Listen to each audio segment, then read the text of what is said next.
Well, there's been a lot of talk lately about Candace Owens, her relation to Charlie Kirk, Israel, Hold up. donors, Wait a minute. mysterious texts, and are they legit? Something ain't right. Well, after further review, yes they are. You're kidding. Why? Because TPUSA said so. Bro, what the fuck? I'm Jazz Berganzo on this. When told about the confirmation of the text, she said, "I told you so." Kiss my ass. Kiss my ass. But it's what's next.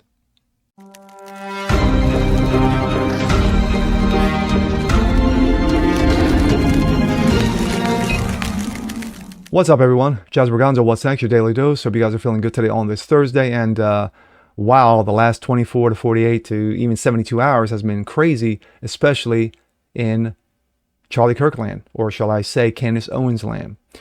Candace Owens came out with some mysterious texts earlier in the week. And of course, she was scoffed. She was laughed at. She was said this is conspiracy theories. She's crazy. She's zany. Why is she doing this? Why is she trying to hurt Charlie? And yada, yada, yada. Well, turns out that those texts that she had about Israeli donors, the relation to Charlie Kirk, and how Charlie Kirk was saying, doing his best Jonah Hill. Yeah, turned out to be true. Why? Because TPUSA said so. They confirmed it. Oh, this is going to be fun. And here we go. Charlie was done with Israel bullying him, and I am now going to present you proof of what I am saying. This is an actual group chat, which happened 2 days before Charlie Kirk was assassinated. There were 9 people in total on this chat, including Charlie and Rob McCoy. I'm going to protect the names of the other 7 for now. To be clear, I might actually release a name every day this week. But I want to show you this because suffice it to say, Rob McCoy was on this text thread, and I think it helps contextualize him as a person, in my view, that he would attack me for telling the truth about the pressure that he was facing. Take a look. So Charlie writes in this group chat, just lost another huge Jewish donor, $2 million a year because we won't cancel Tucker. I'm thinking of inviting Candace. Somebody writes, ugh. Charlie writes, Jewish donors play into all of the stereotypes. I cannot and will not be bullied like this, leaving me no choice but to leave the pro-Israel cause.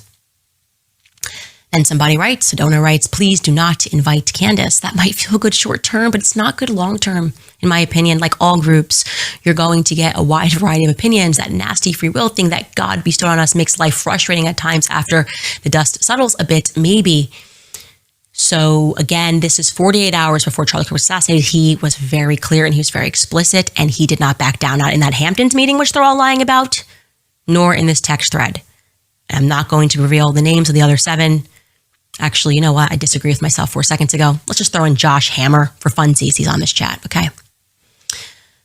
So what are we to make of that? Okay, now that I'm showing you this and showing to you that the conversations were real, I want you to reflect, and it took me a lot of patience to allow the lies that were being woven and the misrepresentations of people that were pretending that I was just, high on lying about Charlie and the pressure he was under, the attacks that not just me, Tucker Carlson, Megyn Kelly faced for trying to stand up and tell the truth about what Charlie was actually going through. Why are you hearing it, though, from me and Tucker Carlson and Megyn Kelly? Isn't that weird? You got people that are hosting a show. Have they, in like one honorable thing, come out and said, like, you know what? F a couple of these donors who made his life a living hell in the last couple of weeks. Why haven't they done that? There's also a rabbi in that chat. Like, why hasn't anybody made that move to at least say, to vindicate what I have been saying about what he was going through? That registers to me as very suspicious. I'm going to frankly say that it's suspicious to me. It makes me think that in the same way that Charlie was being pressured by money, that you might be now run by that same money, that those same donors might be running you. And reality hit them pretty quickly this morning when Andrew Colvett, Turning Point's spokesperson, confirmed that the messages were in fact real. He did this on the Charlie Kirk show. And actually, I don't think it's dramatic to state that this may be the first respectable measure taken by Turning Point USA executives since the passing of Charlie Kirk. like the first respectable response. And yeah, I thought that was, I will compliment that. Just the action of Andrew Colvett addressing it head on instantly was good. So let's hear Andrew Colvett in his own words. But I want to take the start of this show to address some of the things that have been going around on public, namely about a group text chain that has been made known and released by Candace Owens. And I just want to address it head on because, that was a screen grab that I had shared with people. So it is authentic. And I want to go into it because I actually am really excited that the truth is out there. I first want to say the reason I didn't share that screen grab publicly is because it was a private exchange, and I felt like it didn't necessarily comport with things that were already public. I wanted to not betray my friend's trust in that way. But I did share it with some people in government because it happened really quick. It was, it took 33 hours for authorities to get their suspect. And in those first moments, we wanted no stone unturned. We wanted to leave nothing unturned. So I shared it with a few people. Don't know where it went from there, apparently.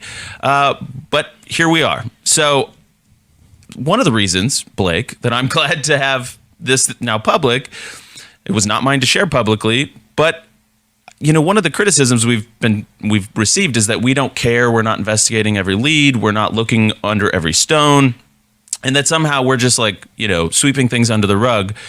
And when I say that we want justice for Charlie more than anybody else, I really mean it, and no stone unturned. I mean, I don't know if you want to chime in on that part alone, but I have more to say. Yeah, so it has been so frustrating to have people blow up about this. Yeah. And I've certainly stated publicly, the reason I haven't weighed in on things is I am an eyewitness to events, and they've said, don't comment on things because anything you say can mess that up. I don't want to mess up any trial for the person who did this. That's 1,000% right. And I will say I wasn't an eyewitness. I was not there. I flew to Utah immediately to be with the family and the team, but I was not an eyewitness. So there's that. But I am aware that in my role as spokesman for Turning Point USA, which is another hat I wear, that things I say, I'm cognizant of the fact that things I say could negatively impact an ongoing investigation. All right. But I will weigh in specifically on this issue of Israel because I know there's a lot of fascination. And I just want to say that, we have to let free speech be our North Star here, okay? Charlie was adamantly free speech, and I am not personally going to impugn anybody's character who is asking questions and looking for answers, all right? And I will say that text chain is consistent with public frustrations that he voiced many times, and I know, Blake, you were in the trenches on a lot of this stuff because we were workshopping how we were going to do the tour and what he's going to get asked about Israel, what was he going to say. And this is consistent with things that he told his friends, people that are, in the wider movement about his wrestle that he was going. And so I just want to say, what is the truth about the way Charlie felt about Israel? Well, it's complicated and it's nuanced, and it was a wrestle that was going on for months. And it's probably somewhere between the Bibi letter and the text. So what do we think? Okay, obviously, you can tell he's anxious. You can tell he's nervous speaking about this. I am sure it was positively frantic at Turning Point USA yesterday. I am sure he had very little sleep. And like I say, never the fun thing to be the spokesperson and also to be involved in the story. I can tell you right off the bat, he is telling the truth. He was not the person who shared that message with me. He also should know that he was not the only person who sent that message and sent messages around. So there are a lot circulating, some videos that are circulating. And he's being honest about that portion. I personally, as someone who knows Andrew Colvett, I want to express how I feel. I hold it against him, actually, that he didn't share it with me. My thoughts. Interesting conversation between Andrew Colvett of TPUSA and Candace Owens. Candace Owens said, hey, you know what? These are texts. I've got a screenshot. This is what actually went down. Threw a couple of names out there. Withheld some names. I'm sure at this point she's probably dropped all the names.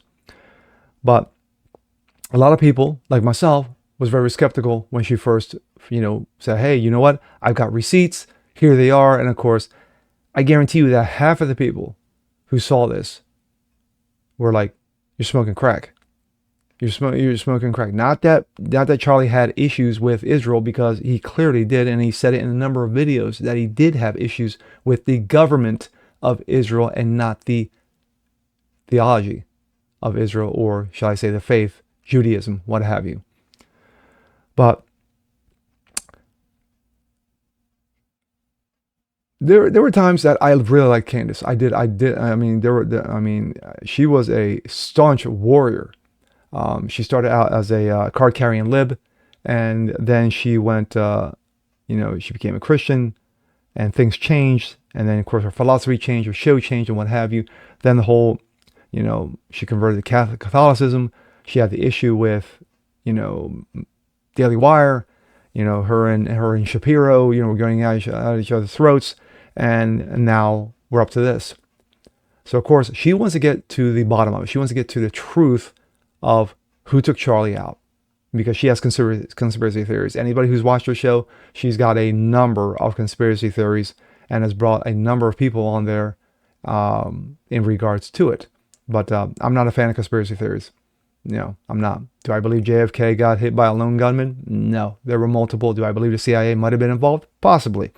But a number of things. So when it comes to Charlie, I believe there was only one person, that piece of shit who's rotting in jail right now. That's the one who took Charlie out. And to me, that's the end of it. But that's me.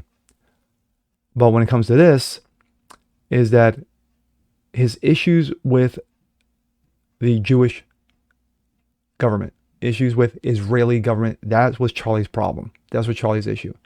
And he started feeling it. And I believe he started feeling the heat. And then, hey, you know what? Things happened. And not to say that they had any involvement in Charlie's death, but you kind of scratch your head at a lot of things. But at the end of the day, Candace was right, told everybody to kiss her ass, and there you go. And I'm sure there's going to be more, so stay tuned. But with that being said, I'm Jazz Berganzo. This is what's next. Want to see more like this? Please leave a comment below. Like it, share, subscribe to it, hit that notification bell so you guys never miss a thing. Continue spreading the word about the show. Appreciate you guys watching as always, and we'll see you next time. Peace.